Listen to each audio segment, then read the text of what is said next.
What's up, everyone? This is AlphaFinx here, and I just wanted to let everybody know Magic 2014 is coming to the table very soon. And what the big deal with this one is they're actually bringing a new game type variant here, a new style of play from the limited format where you get to use booster packs and build your very own deck. Now, this is the first time that they're doing this in the Magic Duels games. In the past, you had the decks, you could do a little bit of editing, but you couldn't build a deck from scratch yourself any way you wanted. And here we have it now. You have 6 booster packs to start. And they actually have 14 cards in the booster packs instead of 15 like the real game in the real world. And this is the big news for 2014 because we can actually go in now and make our own decks with our own style, with our own colors that we wanted to use. You could really use your theme that you wanted to do. But the thing is, they're doing some interesting stuff the way they're implementing this that I want to get into. But also, this is big for competitive play, right? Because now we can actually make decks the way we want.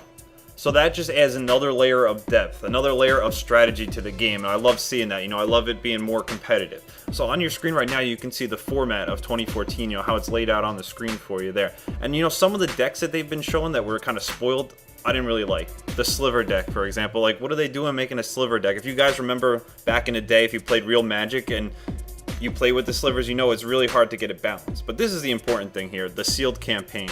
And what this enables you to do is unlock 3 more booster packs for your deck that you're crafting. You're trying to make the best deck you could possibly make. So you go through the campaign, 3 more booster packs. That's a total of 126 cards that you can go through to make your deck. And don't be going in there and trying to make one of these huge decks. You want to have 40 basic cards. That's around that number is what you want to do. You don't want to be having, more than 60 cards total in your deck. Then you can start playtesting the deck. And you got to do a lot of playtesting because this is going to be a custom built deck. Got to see how it works, got to see the changes you need to make. Back in the editor, they have a little list here of the different mana drops you have. 1 drops, 2 drops, 3 drops, how many lands are in the deck, and the breakdown by color for all the different cards that you unlocked from all these booster packs. And for all the nubs out there, they also built in a feature they call autocomplete.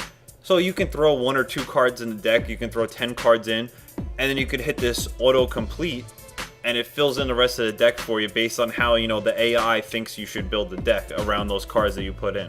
I think this is a good feature for people that, are just getting a handle on the game and they've never built decks before. Maybe they've never played the real Magic, they've only been playing Duels. Or somebody, they just want to get some cards in there real quick and then edit it down to what they really want. I think that's a little feature that, is added in there for that. Another interesting feature they added was the ability to actually change the amount of lands that are in the deck. So you can see right here, let's say you're making a white weenie deck, or you're making an elf deck, you're making a goblin deck. Your guys are only 1, 2 drops, 3 drops, so you don't need to have all that extra mana. So you can actually bring that down a little bit and put some more good cards in. Pretty interesting. I do like how it seems that the developers are actually working with the community with this stuff. I mean, people always wanted to have, customizable decks. So you remember when the first Magic Duels came out, they didn't have, you'd unlock cards and you'd end up with a 110 card deck and you couldn't change it. If you wanted the good cards, you had to have them all in there. Then they made it so that you could customize it. You could take the cards that you wanted and bring it down the 60 card deck. Now you're actually able to build your own deck from scratch. So I like how they're going in that direction of really following what the consumer wants. That being said, there are some things in here I don't like. One of them being exactly how the custom decks work. Look at that. You only get 2 slots when the game launches. Now, if you zoom in here, you can see if you want more than 2 saves for 2 different custom decks, you have to purchase the slots, and those are each $1.99.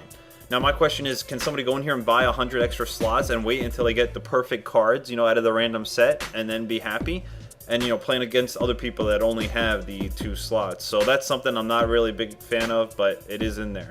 I was trying to find the actual release date of this game, but there's a lot of sources out there that had inconsistent data, and I couldn't really find the exact date. So then I looked and I saw on Steam this is actually set to launch on June 26th, which is next week on Wednesday. And that really coincides with how Xbox Live releases arcade games, because they always release them on Wednesdays, the big titles.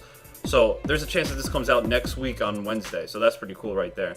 Well, I hope you enjoyed watching, and I'll see you on the multiplayer once the game drops. This is AlphaFinx, and I'm out.